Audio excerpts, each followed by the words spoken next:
یه ویدیو جدید از کانال پتومیت. شاید خیلیاتون براتون سوال شده باشه که این برای چیه. این حالا خیلیا مثلا بغلاش صندلی میسازن به عنوان میز استفاده میکنن، ولی کاربرد اصلیش این همون داربست خودمونه. مثلا ما خب این بالا کاری داریم، از اینو میذاریم بزنین روش هم میره بالاش. بعد شما به راحتی اینجوری میتونی بری بالاش، به راحتی میتونی بیای پایین.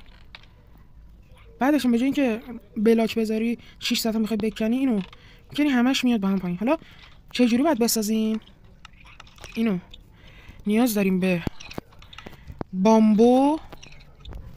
حالا اینکه کریتیوه، ولی از این بامبا که خیلی راحت تو جنگلا و جای مختلف میتونیم پیدا کنیم، با استرینگا یا همون نخا که اینا رو با کشتن عنکبوت میتونیم پیدا کنیم. با این دوتا میتونین به راحتی این داربستا یا همون اسکفلدینگ بسازین.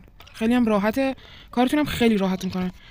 لایک و ساب یادتون نره تا یه ویدیو آموزش و ماینکرافت دیگه. خدافظ.